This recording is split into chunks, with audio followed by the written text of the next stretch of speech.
both of us, first time in Vegas. So we stayed at the Mandalay Bay. And this is UFC what? 79. UFC 79. Chuck Liddell, Vanderlei Silva. And Vanderlei Silva, yes. That was Vanderlei Silva's first fight in the UFC.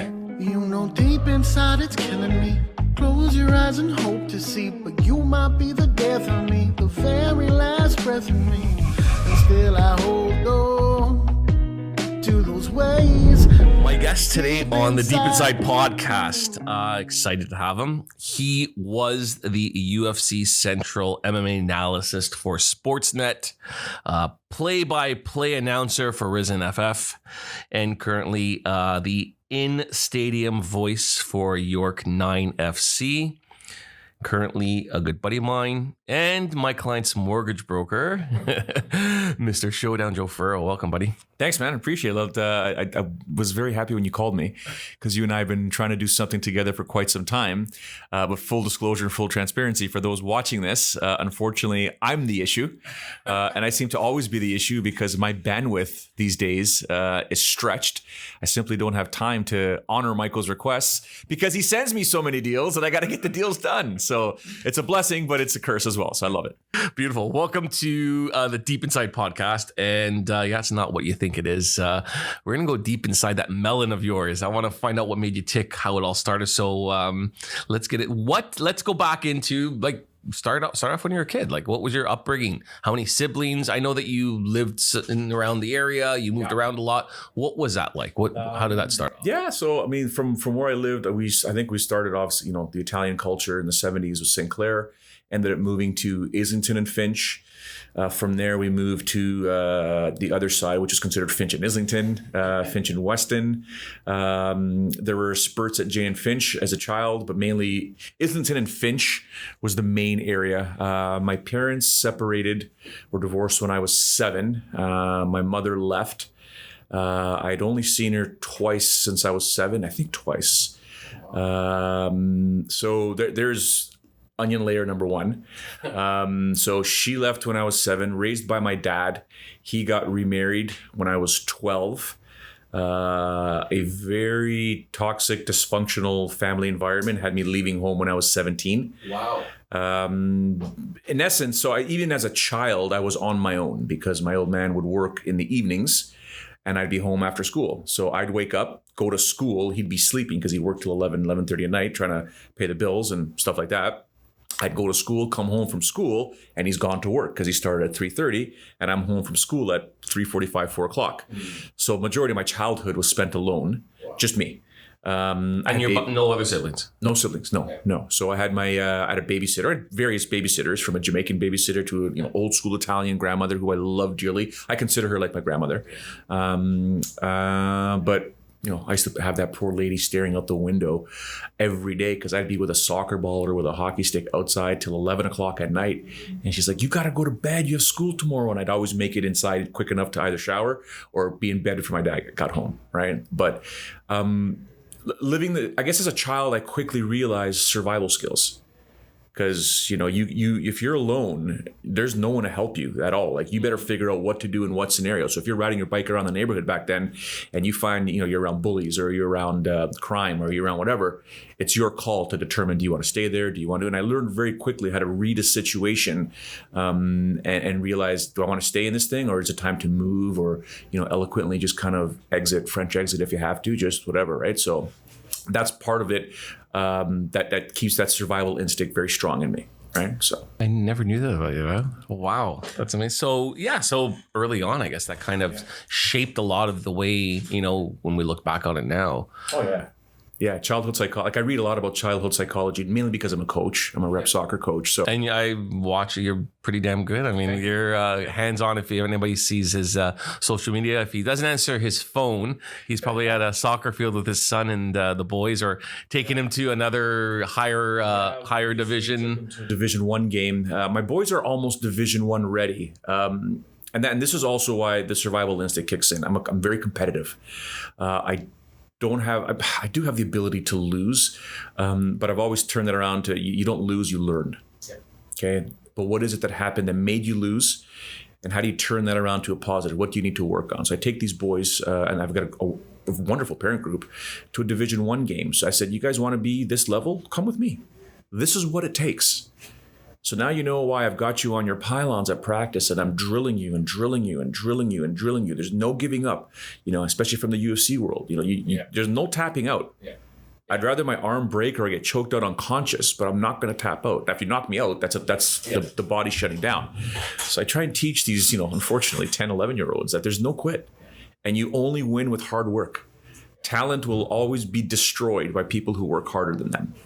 I tell my kids that model all the time. What's our samurai model? We never give up. Never give up. You never give up, because when you give up is when you lose. Yeah.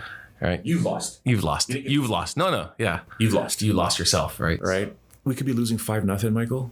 I'm like, I don't care. Go. Yeah. I want that shutout broken. Yeah. Just go. Now our goal is not to win the game, but now the goal is the shutout break. That will be our win. Our sticks just moved differently from our goals, right? So move. And I tell the boys and the parents all the time, sometimes it's not winning the game. It's the little small victories.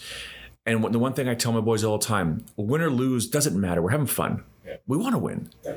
But if we lose and you put in that effort that we all want, the Mustangs effort, because we're called the Stouffville Mustangs, I don't care. Yeah. Just put that effort in. Show me you've given me your all. We lose. We'll fix why we lost. And they do it. They work hard. And the parents are forever grateful for me. I get, texts and WhatsApp messages thanking me all the time. My son's different in school now. He's working harder. I've asked for their report cards. They don't have to give it to me, but I've asked them, if your son has a problem reading or doesn't want to read, I need to know. I'll tell him flat out, you either read 20 minutes a day or you don't start this next game or you don't practice or whatever, right? Because, I'm also here to, would it be great if I can get, 15 of them or whatever to become pro soccer players or get scholarships? Of course. But I'm also helping raise citizens. Good community citizens, right? But it's people like you at the end of the day. Like I remember my football coaches and my hockey coaches, it's those pinnacle people in your time when you're growing up that you say like, shit, man, that Coach Joe, he was like friggin' awesome. Like I remember it now. And you look back on it and you think, that person, coach, instilled a little bit of some type of work ethic, of mindset, something to now shape me into what I am today, which is awesome. And I'm cognizant of the model that I'm the authority figure, but I'm also a role model, right? So, and there's times I've lost my marbles at practice. There's times I've lost my marbles, and I realize, what are you doing? Don't. You get caught up in it though, right? Yeah, but the parents are like, he needed it, or he needed it, right? I'm like, but this is not the 70s and 80s the way I was raised. I'm not like an iron fist, but you need a little bit of that. As much as I think you do. I think you do. My daughter plays rep hockey. My son does competitive taekwondo. You didn't work. At the end of the day, you need a kick in the ass because they need to realize that, listen, you didn't do this or this didn't work out or you're not giving it enough effort. Blame yourself. Move up. Let's go. Get going. It's your fault. 100%. Your fault. The situations with rep athletes or just rep in general. And I've told parents that are new to the team, my team manager often says, oh, here comes the a-hole part. And I say I'm the bad cop right away. I introduce my other two assistant coaches. One reminds me of you. Okay. Good cop. Then there's the medium cop, who's the fitness instructor. He's going to drive you into the ground, but just a wonderful human. So Coach Randy is the good cop. Coach Ben is the medium cop. I'm the bad cop. I'm the head coach. I have the final say in everything.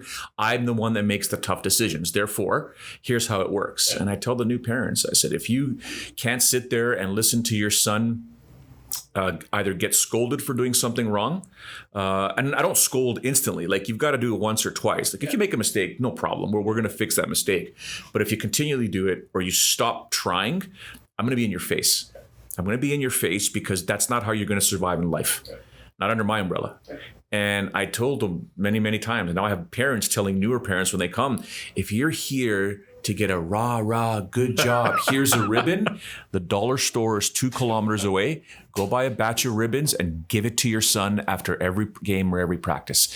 There's no ribbons on my team. There's no rah. There's hard work, and we deserve what we earn. And it's that simple, right? So, and I love it. I absolutely love it. But again, it came from my youth. So that really shaped you. Yeah. So then let's fast forward into high school then. So the high school days, now you're even more independent. You're on your own. Yeah. Your father's still working, I'm assuming. You're a lot more independent. You're a lot more mobile as far as throughout the city, I'm assuming. Well, what ended up happening is I went to St. Roch's at Islington and Steeles area, right? And most of my friends and I was pretty shy, very reserved as an elementary school student. And because of where I lived, I wasn't around the core of where all the friends lived. I was on the south side of Finch, where everyone else was on the north side for a bit of it, right? Then So technically you weren't in North York. Technically. Because the line for North York is Finch. Yeah. And then we were like literally 100 meters south of Finch, and then we moved 100 meters north of Finch. So I'm still at that border, but everybody was closer to St. Roch. So anytime there was like these birthday parties or these get-togethers at the playground, whether you're at Gracedale or wherever, I never got the call. I was just like, I would happen to ride my bike. Oh, there's all my friends right there. Cool. Go hang out. So they all ended up going to different high schools, right? Or sorry, a group of them went to one high school, a group of them went to another high school. Yep. Why, I don't know. I ended up going to Don Bosco, right? So the same thing happened for me because I went to Benny's. Okay. So we had people that went to Johnson, that went to Carr, that went to Bosco. They all spread all over, which was, back then was a little bit different. Now I find they all feeder to one, right? But so I ended up going to Don Bosco. Just one other guy from our school went there. And then, I got to make new friends. Like, I don't know any of these grade. Intimidating. Yeah. Nobody else from Rocks went to One guy, and I remember he got bullied, and it was about 6 or 7 guys that were in there, and I was small back then. I'm still small now, but whatever. And I just stepped up, right? And I said, I'm going to get my face beat up, but you're not going to bully my friend. Wow. And it ended for him. No one ever touched him again, and no one kind of messed with me because that little Italian's missing a few screws. Oh wow! Right. And then at the end of grade 9, my dad tells me that, okay, so we're packing up and we're moving to Tottenham. I said, it's what? Where? Tottenham. And he took me for a drive to Tottenham. First thing I did, I'm looking for TTC signs. I'm like, oh, this is back in the early 90s then. Yeah. Right? Like, and I'm like, what do you mean? What do you mean Tottenham? What? What is this? It's a town. It's a small town, yeah. Tiny back then. So we ended up moving there. So grade 10, brand new friends again. And here I am. And if you can picture this in your head, I'll try and paint the picture for you. Like pure Italian. Right, like dressed up. I had the pink shirt, a pastel green shirt on it, white shorts, showing up to this what I look back as a redneck school.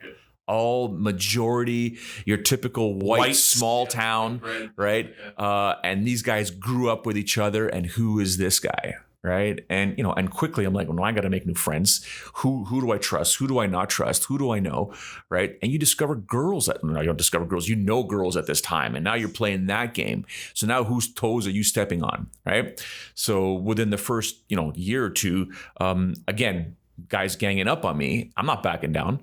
Right. I remember having my neck, a really big guy had my neck up on the locker, and I just kneed him and elbowed him and pop, pop, pop, pop, pop. And I was just kind of like, it wasn't a full blown fist fight, but it was so quick that people were like no one retaliates. This guy's not cowtailing anyone. I'm not. Yeah. You're not doing it. And that was it. And then, so here's another turning point in my life, which built the broadcasting career. So at the end of grade 11, we did a talent show, air guitar, drama class, blah, blah. And me and this guy at the time was another Italian, Nat DiFrancesco. I think it was Nat DiFrancesco. We did Run DMC's and Aerosmith's Walk This Way. Again, I was kind of just, people know who I was. I was the soccer goalie, so I was kind of well known, pretty, worked out, pretty ripped. We did this Walk This Way. And as we were going around, I think I have a video somewhere. It'd be hilarious. But we would do our little, you're rapping, whatever. We had the Adidas suits on, and that part in the song goes, "Walk this way," and we would just kind of gyrate our hips. The place erupted, and look, I got goosebumps. That very moment, I realized the power of being on stage and commanding an audience. And I took it to the next level in that performance. I gave it even more, 100%. And I'll never forget how that place just was rocking. When the talent show was over, everybody in everybody, teachers, students were all over us. They're like, dude, what's up? Well, oh my God, that was amazing. And my popularity went through the roof, like through the roof. All the girls were calling this, and that. And I realized, wait a second. The shit. Something's up here. Yeah. Right. And that's when I realized, hey, there's a lot of power when you are in the spotlight. Now, how do you take advantage of it without abusing it? Okay. And I knew it. And, I knew the perks that came with it. And I also knew now you set the bar. Every time you do something. You had a taste of it, right? Every time. So yeah, every air guitar show or every drama class show after that for the 11, 12, whatever, I had to step it up. Every single time. And I knew every time we would do these little small talent shows here and there, blah, blah. And I'd always be the main attraction. And I knew, and I loved it. I absolutely loved it. Again, that's how I got to everything else, the broadcasting career. But I knew back then, but the home life was just horrendous. The home life was just like very abusive, physical, psychological. And at 17, I think it was 17, 18, 17, I think it was. I said, that's it. I left home. I left home. And a friend of mine's parents knew what was up. And they're like, you can live with us for the remainder of the school year or maybe next year until you get on your feet and figure something out. And within a week or two, they realized how much I ate. And they're like, you did a job. Yeah, you're gonna start funding our grocery bill here. And she went, Mrs. Bass, I'll never forget. I think she found a way back then to get student welfare. Wow. And she's like, let's go talk to them because we don't mind having you here. You can't go back to that environment. So you could stay here, but you eat a lot. Eat laundry, blah, blah. And we were able to procure student welfare. Wow. Right. And I said, I don't want a penny of it. I want it all to go to you. She's like, no, you can take. I said, no, I don't want $1 of it. I'll go earn my money, but that can cover whatever. And whatever I could. And whenever that money would come, I would just give it to them. Right. So even at that age, you had that in you to say like the gratitude of like, you could have said, yeah, give me the money. Like I'm on my own. I need it. Give me because whatever. Right. But karma's a mother. Right. Karma's, you don't want ever that kind of karma to ever come back to you. And right? like, I'm sure everybody at school thought that you had everything. Yeah. They thought, like, think about it. Like you're in the spotlight, you are this star, but behind the curtain, it's a fucking shit show. And no one probably ever really knew that. Yeah. And that's never changed. To this day, it's never changed, right? I keep my private life as private as possible. I tell people all the time, social media is a persona. 100%. Right? You be as positive as possible in this day and age, in this chapter, because I'm sure this will be dated one day. We're in the pandemic and the COVID stuff. I stay away from that stuff. Religion, politics, COVID. Yep. Don't want to hear it. Exactly. You bring it to my timeline, I'll delete it. And if you keep doing it, I'm going to call you and say, hey, not on my watch. Yeah. You say what you want on your page. It's akin to coming to my house and you decided, you know what? I don't like this wall. I'm going to start painting it pink. No, my house. Yeah. I pay the bills here. I pay the mortgage here. No pun intended, but done. Yeah. So I try and keep everything as positive as possible out there because I believe that's what people want to see from you. They want, you got to bring good energy to people. 100%. But then there's also, that's the problem too, right? Because, I'm in that same situation where, you sell houses, is all good. Yeah. People don't see the shit you go through. They don't hear the phone calls 11 o'clock at night or 6 in the morning or people yelling at you or, the stress that you have when somebody like me would call you during dinner time and you pick up and your wife looks at you and saying, seriously, you're picking up the phone at dinner? Like you've been on it all day. Like you got a lot of stresses that happen and you got a lot of shit that you go through and it's not always roses. Like there's times when you're struggling and you're pushing through it, but nobody sees that. And that's what bothers me about the social media. Yeah. You can't show that to a certain degree. You can, but you have to show some type of persona. And some people are way over it, where it's not even true half the time, and it's like all just fake. But it's trying to find that happy medium because I think no matter who you are, everyone goes through a struggle. Everyone has ups and downs. Everybody has a sob story. Everyone does. Yours is no different than mine. Mine is no different than hers. Hers is no different than his. Stop. Life sucks, but it's your call how to make it positive. Yeah. That could have turned you into you could have been in a juvenile jail at some 100%. point. How many friends of mine are in jail? How many even adults are? I had every reason to sell coke back then, to sell weed. I had every reason to rob liquor stores, or not liquor stores, excuse me, convenience stores. Every reason to steal. So why didn't that happen? Was it something in you? Yeah. Was this, you were scared of him and that's. I was more scared of my dad than the cops. Yeah, I wasn't scared of cops. I wasn't scared of, there was no guy in the street that could scare me. No, except for him. Yeah, I knew, because I had to go home. And when you get the crap kicked out of you, closed fists, you don't need that. Right. So, he one-handed me in front of my grade 5 teacher one time, because I was getting so much trouble as a kid sometimes. And I forged a signature on a note. And A just showed up there. And I remember having a headache that day. I wasn't feeling well. And he came to school, and I thought they called him to come pick me up to take me home because I had a headache. And we went up into the teacher's room. I shouldn't be laughing, but this is what it was back then. Right? This is what it was back then. And he put the note down and he goes, "What's this?" And I was like, "Oh, shit." By the time I could even answer, he just reached over and just bang, popped me. And my teacher's like, "No." And she grabbed him. She's like, "No, not here. You can't do that. You can't do that." And I was running around the desks. I'll never forget that. That's like a movie scene, right? But I knew, man, step out of line. That's who I got to deal with. Right. And, and it was a very liberating experience. I think he tried to smack me one time. I was 14 or 15 and he hauled off on me and I just stood there. Because at that point, there had been in so many fights where guys were just clocking me and I wasn't moving. Right. And I just sat there and I'm like, "It's done, bro. This is not going to work, because I'm not going to defend myself, but you're not going to do this again." And that was it. That was the last time. Right. So do you mind me asking, do you have a relationship with him now or no? No, completely done. No, that's another story altogether. If you want me to fast forward, I can break that one down for you. Well, I think you've gone deep. I touched a kind of touchy subject, and I appreciate I'll tell you what it is. We went there before my son was 4. Again, very abusive stepmother, extremely abusive. He's still with her. He's still with her. Okay. I'll try and mix two stories together. There was a situation that occurred one time. I was in grade 7, and we had gone to a friend's house to make plaster, right? So you blow the balloon up, put the plaster on there, and make your faces. There was no cell phones back then. And I never thought to call her and say, "Hey, I'm not going to be home right away." Well, I came home, I don't know, must have been 6, 7 o'clock.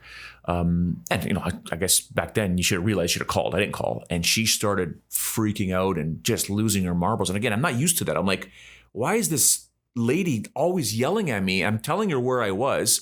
She's accusing me of other things. And I got so mad, I just threw my key. Just so frustrated. And the key flew across the kitchen and hit the fridge and put 2 dents into the fridge.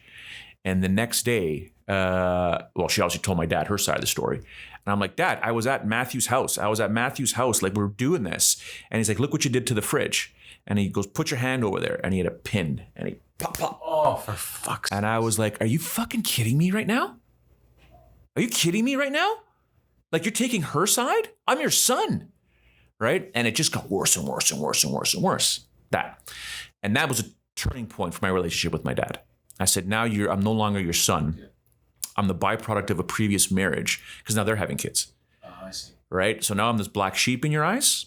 No problem.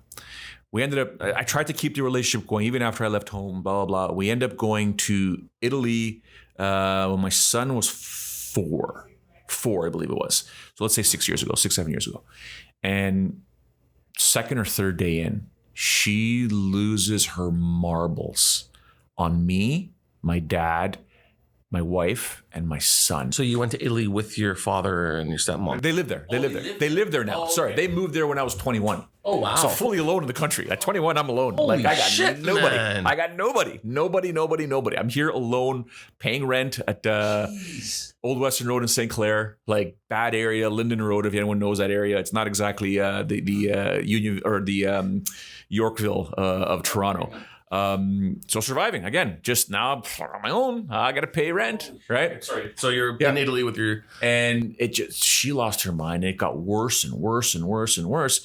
Finally, to the point. And I remember I'm in a foreign country, even though I'm Italian. I'm in a foreign country. You got to watch yourself, because she's in my face and she's poking my throat. I can't put my hands on her. It's a woman, number one, right? But now she's in my wife's face, and now she's abusing my son. Yeah, you're crossing the line now. And now I'm like, the brain is like, fight, flight, something's got to happen here, right? And I did everything possible not to like just reach out and just like fucking smack her. Right? Yeah. Like it's tough. Yeah, definitely. And you know, my wife's looking at me and I was like, okay, and what ended up happening, so it was a 2-week trip, and for 11 days, I would lock ourselves in the bedroom until we had to go out. Right? And I said to myself, that's it. Like, that's it. I'm cutting this off. And on fast forward to the end of the trip, because a lot of other things happened in the trip, on the way to the airport, I told my dad flat out. Right, like he's apologizing. I'm sorry for how she was, blah, blah. I'm like, you guys got issues, but I'm only a phone call away over these past 10, 20 years. You could just call if there's a problem. I'll step up. I told my 2 half-brothers, their kids, like, why wouldn't you guys tell me whatever problems they were having? Or if my dad was out of line, our dad was out of line, or I can call him and say, Dad, you can't do that kind of stuff. Like, that's, you know, like I'm the adult here. I'm the oldest. Yeah. Talk to me. And they're like, well, you know, there's 2 sides to the story. We heard their side. And I'm like, yeah. You know me well enough. I'm not the guy. Choose your words carefully. And on the way to the airport, I told my dad, I said, I'm never setting foot in this part of Italy again. If she's alive, when you die, I will not come to your funeral. If she dies, I'm popping bottles. Flat out. I told him to his face, flat out, right? And my wife's like, Joe, stop. I said, no. I go, she's a parasite, flat out. And you've always trusted her over me. Now you see what I went through for 20 years. He's like, I'm sorry. I said, yeah, you're sorry. But, you know, I just spent $5,000 to come and see you. And we were in jail for 11 days. And you put my son, 4. My job was to protect my son like your job was to protect me. And the priority is my son over you. Don't ever forget that. Right? And I told my wife, I go, we're never going back there. And she's like, I can't believe you said that to your dad. You wouldn't go to his funeral if he died. I said, why would I? Come back home, phone calls start coming in. How's things? I'm like, everything is good. Let's do FaceTime or video. I'm like, no, I don't want her. Is she in there? Yeah, of course she's here. No, you don't need to see my son. You don't need to see your grandson. And that's how it's going to be. And then not even a week later, he called me and he said, you know, this is all your fault. Oh, are you kidding me? I said, please. Did you not fucking lose it on the phone on him? I said, please elaborate how it's my fault. And at that point there, my wife comes into the garage. So I was in the garage working on something and I had it on speakerphone. And she's like, did he just say it was your fault? I said, yeah. She's like, what the fuck? Right? I said, tell me. Well, you can't come to a foreign country, especially Italy, and call a woman a bitch and blah, blah. I said, so you know where that's coming from, obviously her. Yeah, the brainwash is starting. I said, well, hold on. Forget about the action or the reaction. What about the action that led up to me finally halting the toxicity? I go, you did it to me for 40 years. You're sure as hell not doing it to my son, and neither is she, right? Yeah, but. I said, you know what the yeah, but is? Click. You're done. Hung up. He called me right back. I said, you're done. I haven't talked to him since. Yeah, I'm done. I can't. My son's my number one priority. And that's so all that that matters. changed your whole parenting aspect as far as what you want to be to your son. Yeah. I'm his role model. I'm his hero. Yeah. I'm his everything, man. I am his everything. I had the York 9 game yesterday. I can't say York 9. I'm so sorry.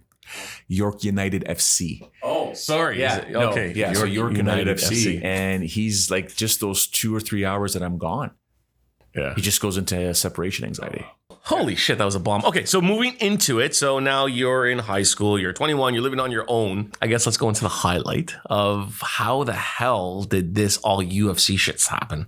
Yeah. I remember you told me the story and I've heard it, but I still want everyone else to hear it. Yeah. So, you know, those who don't know, Joe was the, UFC Sportsnet face of UFC back in 2007. You were there for 7 years. And you were, I would watch and you would update us on what's happening in UFC. You were rubbing shoulders. You're still friends with a lot of the UFC guys. So how did you get your foot in that door? So at the time where I lived, 93, I remember the Leafs played October that night. Yeah. Sorry, the Leafs played Chicago that night in November. Where I would hang out with like a friend of the family, Paisan cousin, and we'd go to this place at Marley and Eglinton. We used to call it Upstairs. Okay. And the owner at the time calls me over. He's like, hey man, check this pay-per-view thing out. And he puts it on and we're looking and it's the trailer for UFC 1. All right. He goes, you want to watch it? I'm like, yeah, for sure. Right. Give me a picture of Ricker's Red and let's have a seat, boys. And game was over. Leaf game was over. Boom. This thing starts. And I'm just sitting there. What in the hell is this? So UFC 1, no weight classes. Fish hooking was allowed. Like Anything goes. everything went. It was. I remember that because back then that was gruesome. So UFC 1, you're watching UFC 1 and you're hooked. Yeah. I have a bit of a boxing background at the time. A little bit of a kickboxing background, a little bit of wrestling, right? Now I'm seeing it all being used in various basic formats. Then this Brazilian guy, skinny. Stick guy against this like Gracie. Like Gracie, what kind of last name is Gracie? That's not a Brazilian last. What is going on here? Obviously, I know everything about them now, but just choking people out, armbarring this person and beating or fighting this Ken Shamrock monster and blah, blah, blah, blah, blah. I thought to myself, okay, what's going on here? I want to know more about this. And it was I hate to say the pandemic. I don't want to use that as an example, but that virus got into me and it spread.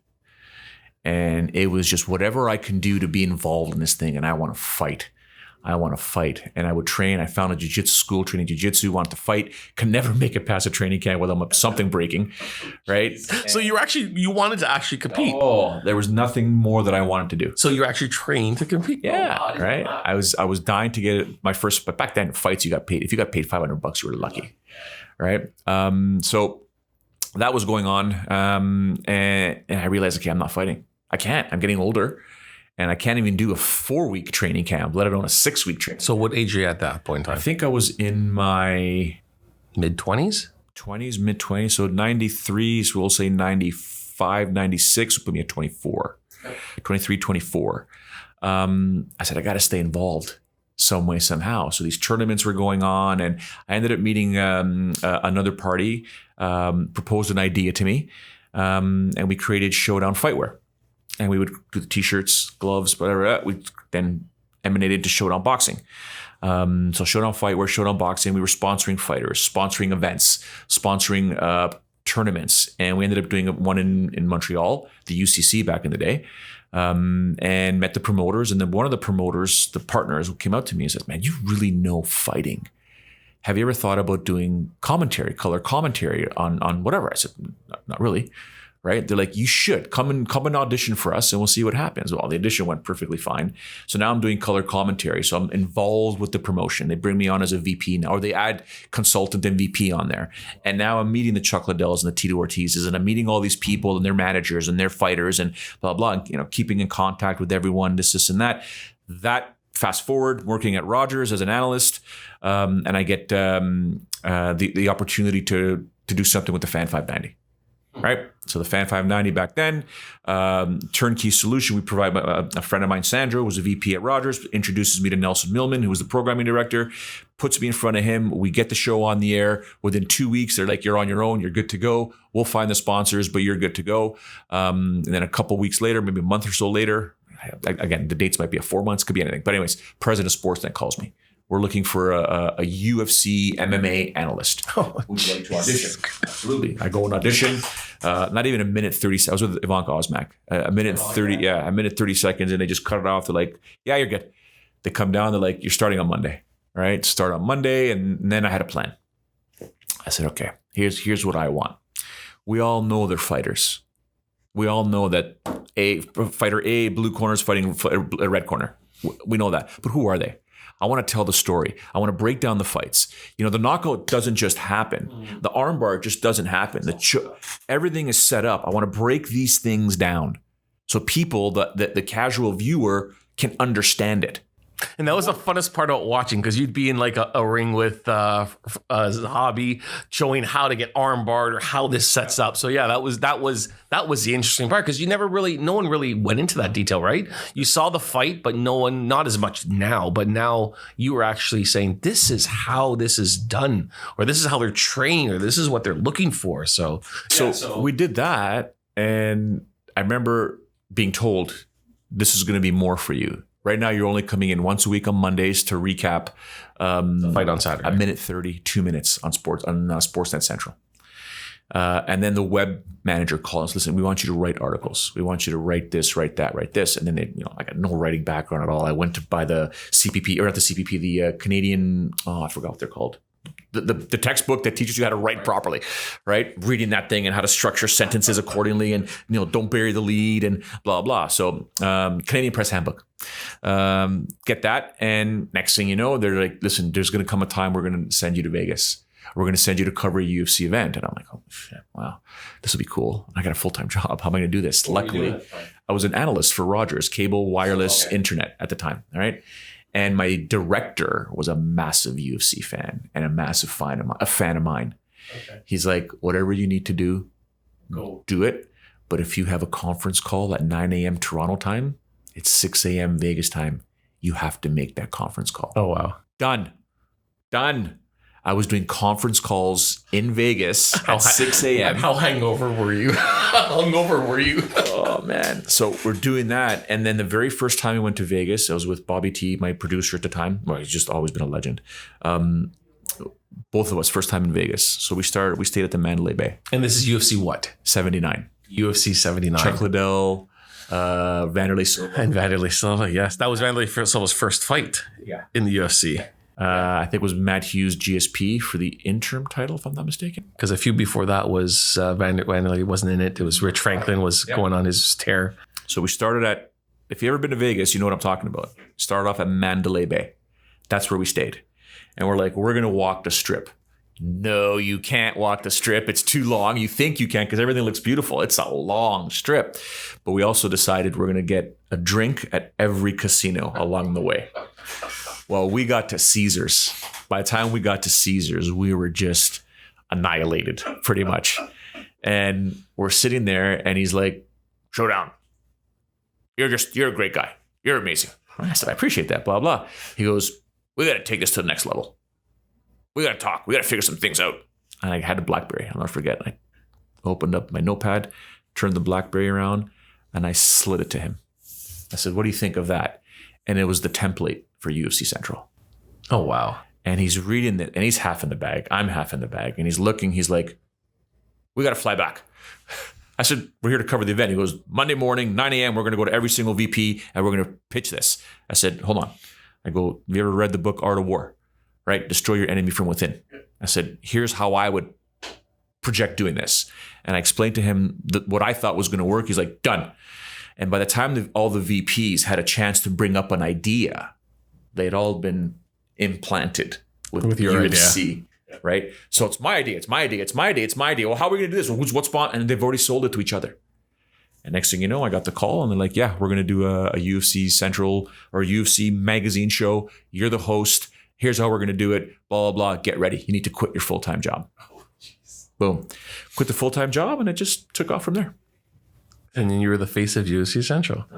Getting how many suits did you get a year? Was it 7, 9 suits? No, I think 6 suits a year, maybe more. 6 suits, 6 ties, 6 suits, 6 ties, and 6 shirts. So the full blown. I'll never forget the first time I went to go try the suit on. Okay, measuring. Yeah, okay, this is the one, and then okay, go try this on. Go try this on. And I'm in there, and I'm like, "Oh, wow, that's a nice suit." And I look at the price tag. I'm like, "Oh my god, I can't afford this. Like I can, but it's going to go on the credit card. Am I going to pay this off?" Right? And I said, "Yeah, it's okay. What? You want something better?" No, I don't want anything better. Right? I'm like, do you guys take credit card? They're like, "Dude, Sportsnet pays for all this. For real?"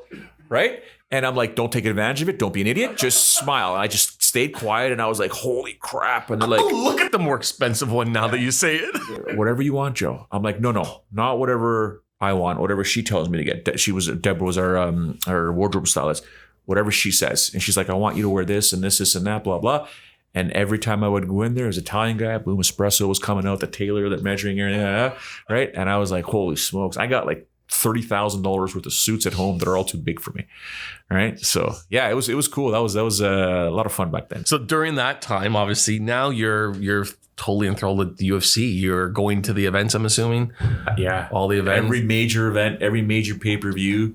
We were there. You were there. Yeah. And you're rubbing elbows with all these, you're talking to all these fighters. I'm sure you've made friendships with a lot of them too. It was a rock star life. It was a rock star life. There's some stories that you've told me off camera that have to remain off camera. They're going to remain off camera. But at its core, you know what I remember, Michael, was I still got to shovel my driveway. Still got to cut my grass. Still got to do my landscaping. Still a regular guy. I just happen to be seen on television.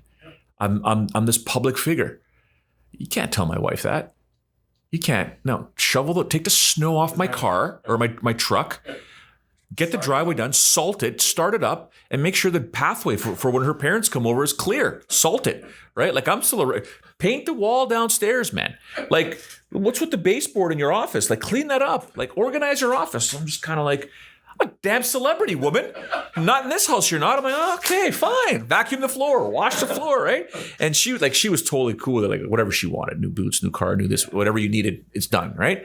But she kept me humble.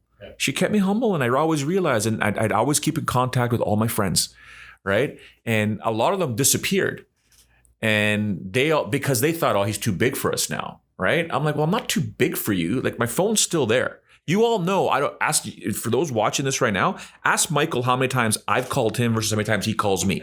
I don't have the ability to just call people up. I don't. I never have. That's my one terrible trait. I don't have the ability to pick up hey man, what's going on, brother? How are you? Rarely do I do it. Rarely. It's beyond rare. Like every 15th blue moon. Okay?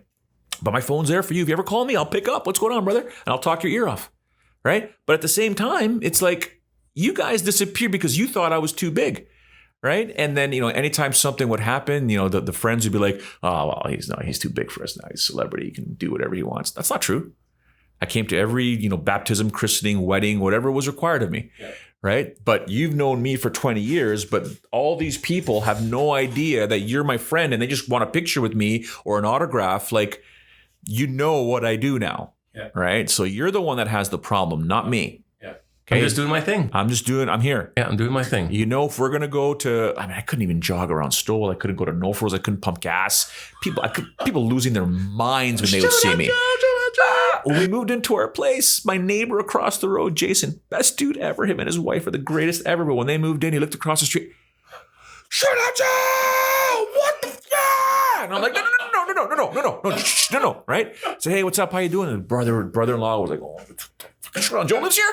Right? I'm like, yeah, I left Toronto to get away from this, right? So, but yeah, and it's just they're amazing. They're amazing people. 3 kids now, good for them. But yeah, it was and I don't get recognized as much anymore.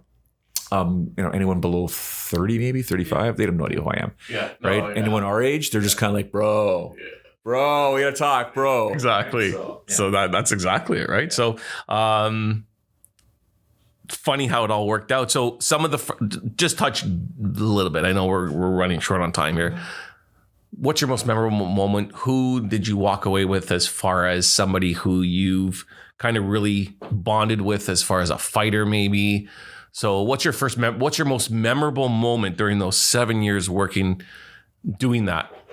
What was the one thing that stood out the most? UFC 79. Was that what? That was two. There's 2 of them. UFC 79. I was always every UFC event. I've covered a lot. But every UFC event, I would make my way cage side or octagon side, and seize the moment. And I would tell my producers, because I had different producers coming every single time. There's a cycle of 4. Okay. And I would tell them, seize the moment, boys, because this could end at any time. No, dude, we're on fire. We're on top of the world. Could end at any time. You have no say. If these broadcasting rights move from Sportsnet to TSN or wherever, we're done. No, you're going to go. We're going to come with you. I'm like, it doesn't work that way. Just enjoy it. Smell it. Inhale it. Enjoy it. Feel the vibe. Even then you realized. I knew. Yeah, nothing lasts forever, man. Nothing lasts forever. I could have been totally sucked into it. Yeah. And I was like, just seize the moment. And, if there's 3 moments that really, people ask for one all the time, and you can't. It's just give me the 3 then. Yeah, let's go for it. UFC 79. Sure.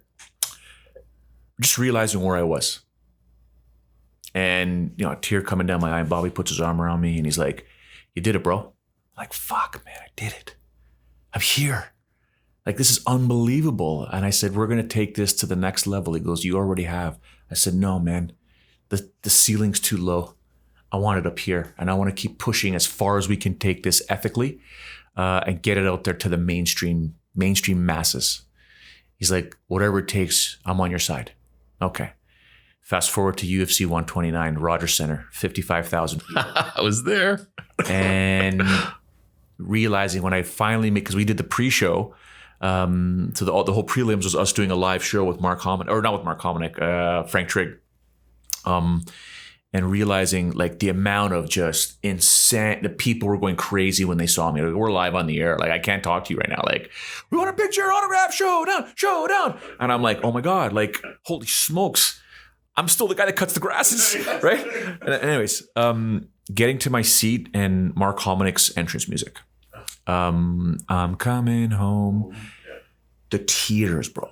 And I had my face in the program, right? And I'm like, I couldn't contain it because I'm like, I've known Mark since he was a 13-year-old, and he's fighting Jose Aldo for the featherweight title of the world in our backyard in 55,000 people.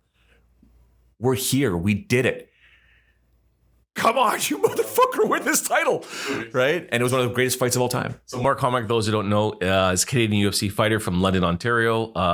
Sean Hopkins was his coach. Adrenaline. Sean Hopkins, rest in peace. Adrenaline gym out in London, and he's still training. He still teaches. So great guy. Yeah. So just seeing him and Sean behind him, the maple leaf on the screen with the snow, just boom, bawling. I'm like, oh my God, like, wow, this is amazing. You did this with so many people that were amazing and helped you along the way, but you did it. 55,000 people. Dana, we did this. And if you just work with me continually, we can do more. And he didn't. That's another story altogether. So you had somewhat of a relationship with him? Oh, you were in conversation with him? But Dana's Dana. Like, Canada is one country on this planet. He's going to go not where the path of least resistance, but the biggest ROI. Yeah, we've made our millions in Canada. Australia's calling. New Zealand's calling. South Africa's calling. France, we got to get legalized in France and Italy or whatever. England and UK and Ireland. It's like, no, man, you can keep this going here. I'll be your guy or I'll help. And the UFC Canada office, in my opinion, back in the day, and I hate to say it, were just out to lunch. And you know, I don't even talk to any of them. No. There's one party that I talked to that used to work in UFC Canada. It's dismantled, and it got, sorry, pardon my French here, it got fucking dismantled for a reason. Okay, in my opinion. And they can go fuck themselves if they think they're ever going to call me out on it. Like, none of you guys are employed in the industry. There's a reason. Okay. The Sportsnet going to TSN, in my opinion, was just a brutal end to how the sport should have been in this country. I know they're getting some success now. God love it. I wish Dana and the UFC all the success, even more, billions upon billions. I wish the fighters would get paid more and all that stuff there. But how my career ended and I had no say will always be a bitter pill. I'll never. A friend of mine said to me, "What if they induct you into a UFC Hall of Fame? Would you go?" I said, I'll go. I'll grab whatever they offer me and just say thank you and walk off. That's it. It left that bad of a taste in your mouth. I know for a fact, because we talk about it, and those who don't know, you are totally, like, you're done with that sport. Done. You want nothing to do with it. I love Ryzen. Yeah. Ryzen the Japanese are just great humans. I love them. But UFC, so someone said to me, that the same person about the Hall of Fame thing, if they put you in some sort of MMA Hall of Fame, would you do it? Yeah, thank you. Gone. Right? What if you got a call right now, the broadcasting rights right now went back to Sportsnet and they called you and they offered you a 6-figure contract? Would you take it? No. Why would I? Why would I give up my mortgage business where I'm making double what I was making at Sportsnet, working from home, there for my son, there for my wife, coaching? And that's the biggest thing for you, because even when you go to the Risen fights, like, I don't know, you don't go anymore, but you used to have to go to Japan to call these fights. And I remember talking to you, and the toughest thing for you was, I'm waiting for my son and my wife. Like, I'm not home. I don't get to be, I'm not home. That was the biggest thing. I would sit on that runway at Pearson and just try and change my thought pattern because I was so sad, so upset. Like, I don't want to go to Japan. I don't want to go to Tokyo. I don't want to go to Ryzen. I want to be with my son. I want to kick a ball with my son. I want to work on the pylons. I want to work on a triangle and diamond drills and blah, blah. But then I would tell myself, you know what, man? You're going. It's just 3 days, 4 days. You're getting paid. You'll be home by Sunday. Sunday, Monday, you'll be with him. And then whatever money you made, just spend it on them. Just shower them and spend time with them when you come back, right? This is what you need to do to make ends meet. I don't need Ryzen at all anymore. At all. Like I needed it back then. Yeah. Right? Because my income went from 6 figures to at a halt, like right away. No income for almost 2 years. Wow. Like zero. So I needed Ryzen to survive. I needed Titan FC to survive. I needed when I was with Fightful, that money wasn't there to pay my bills. It was to pay down my debt. Because everything was going on the credit cards and line of credit. And now, like, I mean, zero balances everywhere. It's beautiful. Well, balance is carrying the business. You know the drill, right? Yep. But why would I give up this business that I'm building for my son, hopefully? I mean, he may not do it, but building to go back to something that I know can end at any time again. To live a rock star. So no control over it in that sense. That's the one thing that you don't want. Yeah, I control everything now. Now, it's not about being in control, but it's you make your own destiny with it. Yeah. I get to choose where I want to take this, as opposed to now I'm on a string with somebody or I'm on a leash, and now you get to. Yeah. If I want to fire a client, I fire the client. If I want to fire the realtor, I fire the realtor. Because there's only a handful of yous. You know that, right? No, I don't. It seems like there's a lot. No, a handful of Michael Samra type of realtors. Well, I assume that there are people do business like I do business, right? So I think I've only got 4 or 5 of you. Like genuine, good humans, salt of the earth, fathers or mothers that are not concerned about popping bottles and showing off their Mercedes and look at my Beamer and I'm going to buy this. And it's like, piss off. I'm here to help you and your client. I help you, you get a commission. I help the clients, they get keys in their hand.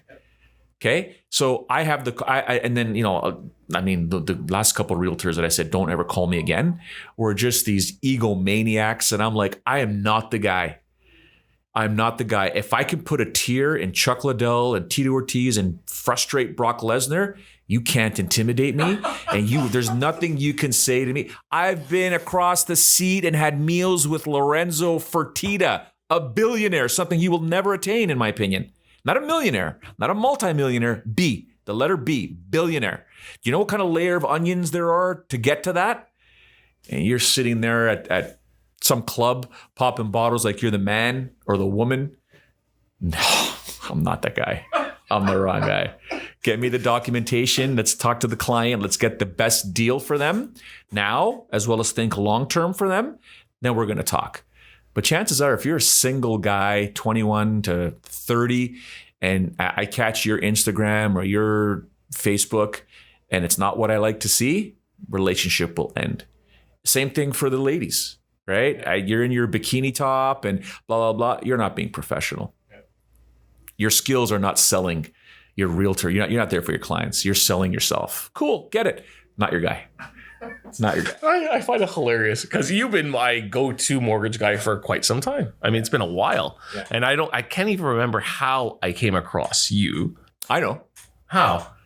You had this little thing on the on your cappuccino, and you poured oh yes, the cinnamon, and it said get sold on it. Yeah. So I legit reached out to you to say, hi, Michael, my name is Joe Ferraro. You probably know who I am. I'm pretty sure because we were following each other. I'm like, where can I get one made for myself? I want to get one for Joe Ferraro, mortgage agent. Yeah. Right. And I thought to myself, I'm like, wait a second, bro. Was that a cheesy attempt to get business from the realtor? I'm like, because legit, I want that thing for my cappuccino. Right. And then you reached out to me and said, would you like to do business together? I said, yeah, let's talk. Let's see if there's synergy. And right away, I just knew. I knew. I said, Michael's a dude. He's just awesome. He's hilarious, good. And we went to the Marlies game. My son with our kids with the Marlies game. But you're the type of so I've always in my business, I refer people to many different people in different industries. And I proudly tell people, listen, I don't get a fee. I don't get money. They don't give me gift cards. I said, I'll refer you to somebody because the fact of the matter is that you deserve the top level service. And I want somebody who's going to take care of you just like I take care of you, because this is not my industry.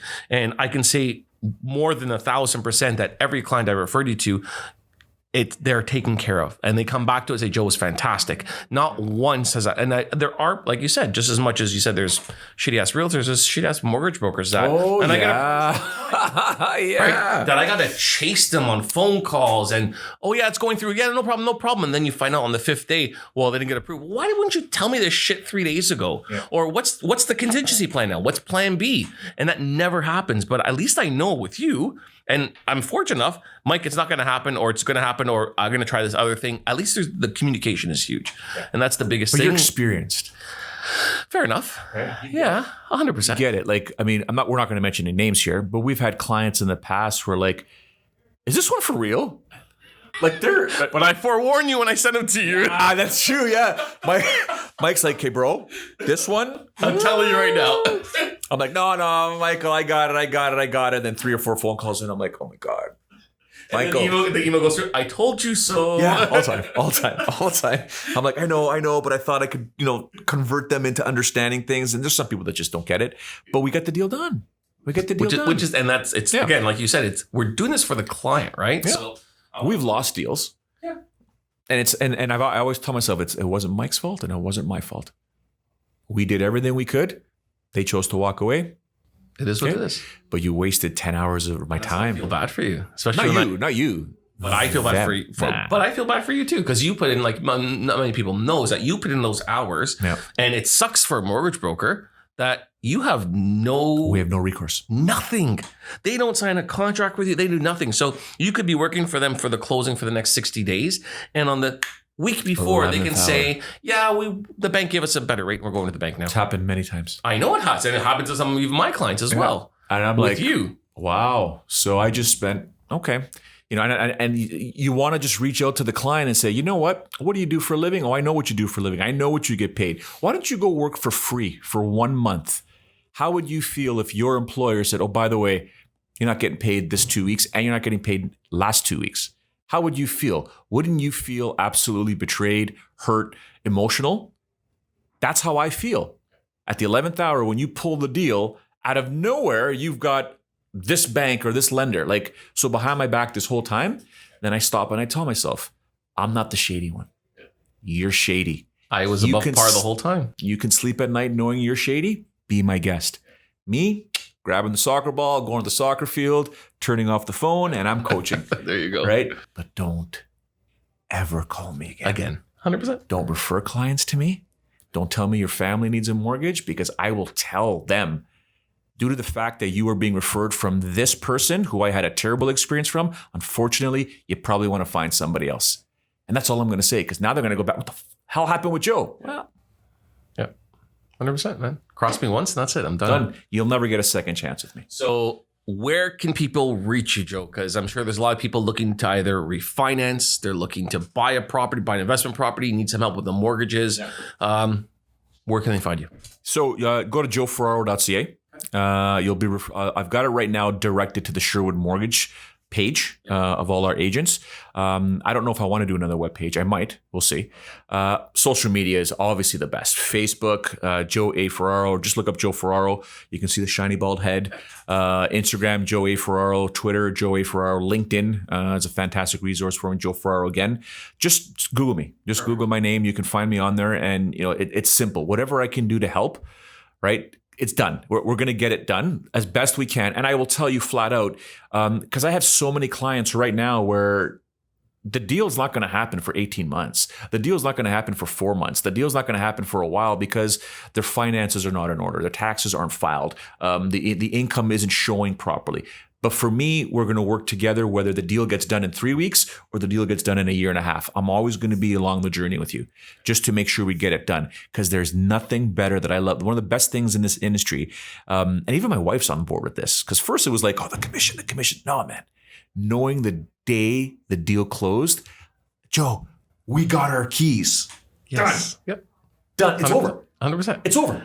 I think we both have that same mentality. We did it. Yeah. Like the one file, the last night's file, which I won't disclose the name. Yeah. Those are people that I actually want to see get that house. Oh, yeah. That's going to be fun. Because you can, like, he's worked hard. He wants it. Yeah. He's like, so I'm 100% on board with you. I don't have no idea what even the commission is. I mean, I just work and it'll all come at the end. So that's the type of guy that Joe is. And that's why I can tell you, I don't know any of my commission numbers.